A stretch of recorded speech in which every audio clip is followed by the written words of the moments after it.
얘야, 지금 어디니? 내가 몸이 많이 아파서.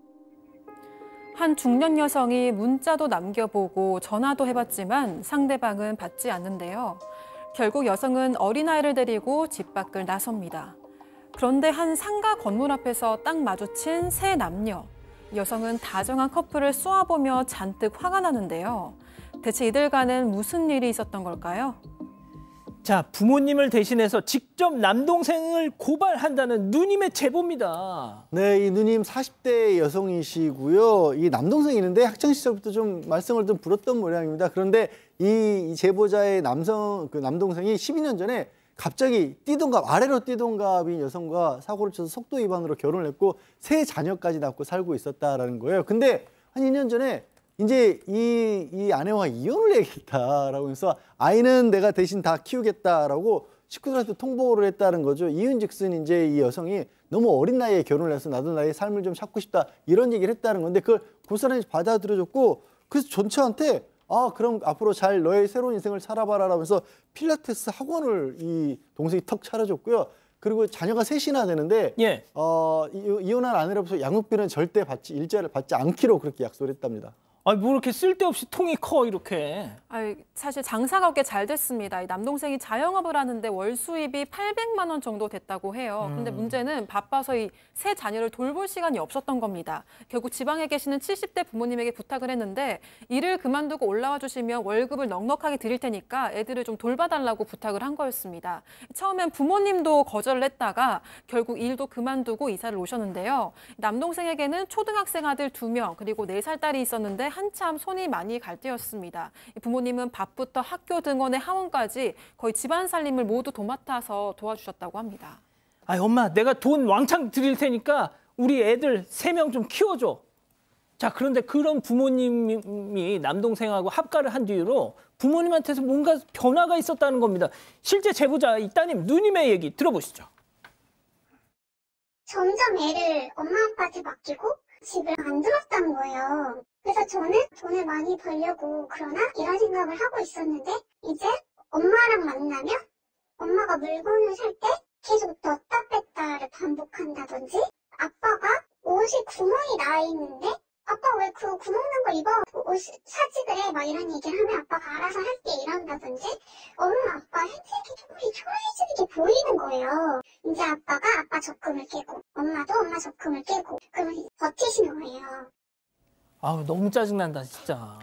네, 그러니까 맨 처음에는 자기가 돈을 잘 버니까 부모님한테 이제 800만 원 버니까 이제 넉넉하게 드리겠다 이러면서 이제 부모님을 올라오시라고 그랬는데 사실은 130만 원에 카드 한 장 드렸대요. 근데 이 카드는 학원비만 결제해야지 학원비가 아닌 걸로 결제하면 바로 전화 와가지고 왜 쓰냐고 그랬대요.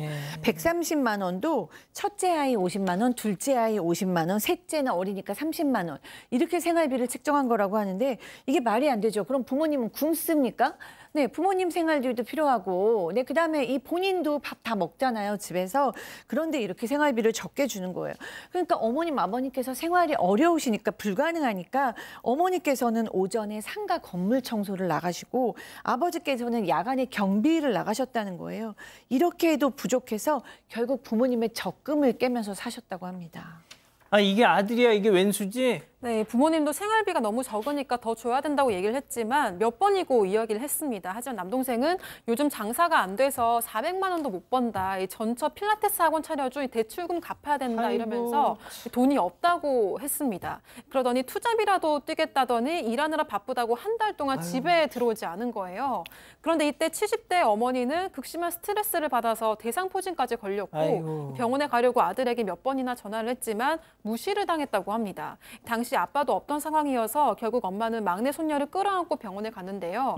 그런데 병원이 있던 상가 건물에서 아들을 본 겁니다. 이게 아들이 새로운 여자친구와 같이 데이트를 즐기다가 걸린 겁니다. 이 사람 아니네, 인간 아니죠. 예.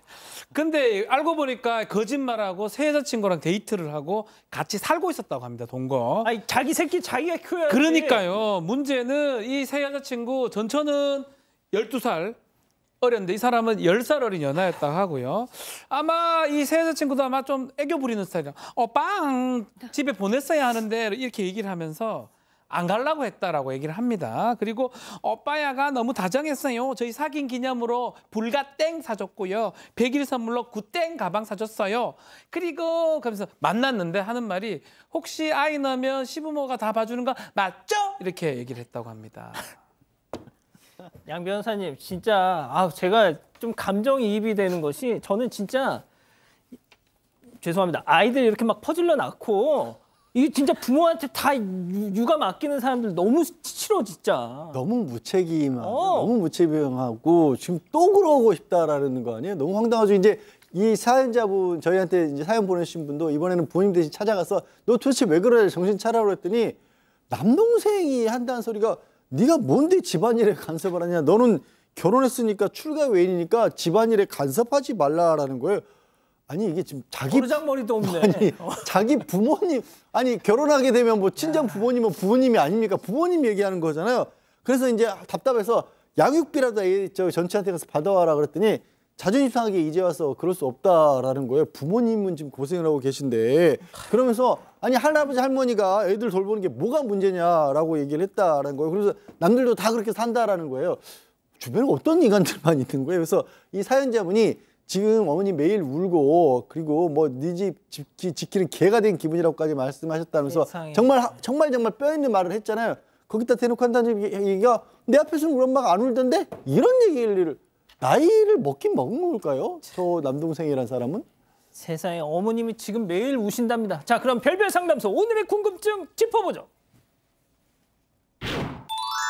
자, 70대 부모님 등골 빼먹는 돌싱 남동생 전 올케에게 양육비라도 받을 수 있어요. 아니 전 올케에게 뭐하러 받아? 아니 이걸 왜 받아?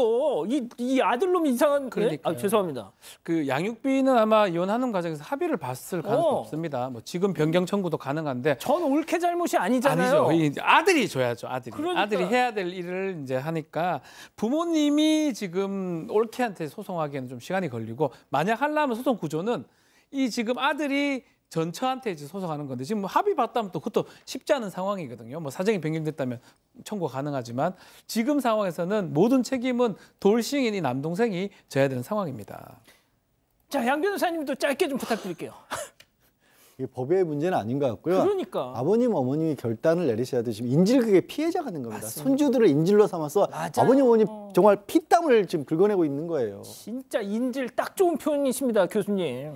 네, 정말 이제 살다 그렇게 지내다 보면은 그냥 본인이 멋진 남자가 되는 것만 멋있게 보이려고 하고 사실 삶은 엉망진창인 사람들이 있는데 본인은 멋있게 볼지 모르지만 사실 너무너무 한심한 남자인 거죠.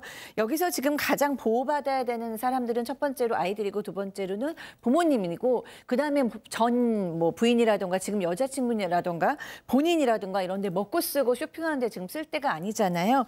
어머님, 아버님께서 좀 마음을 좀 단단히 잡수시고 일단은 아이들을 못 돌봐주겠다라고 큰 소리치고 나중에 그래야 더 잘 돌봐주실 수 있으니까 좀 강경하게 나가셔서 이 아들이 좀 정신을 차려야 되지 않을까 싶습니다. 그러니까 말이죠. 우리 가족 여러분들 뭐라 하십니까? 네, 한인자님 올케한테 받는 건 아닌 것 같습니다. 두 사람이 이혼할 때 합의하지 않았을까요? 라고 하셨고요. 손희조님은 아들한테 알아서 하라 하시고 집에 가세요 라고 하셨습니다. 그 손주들 그냥 돌려보내세요. 아이고 참.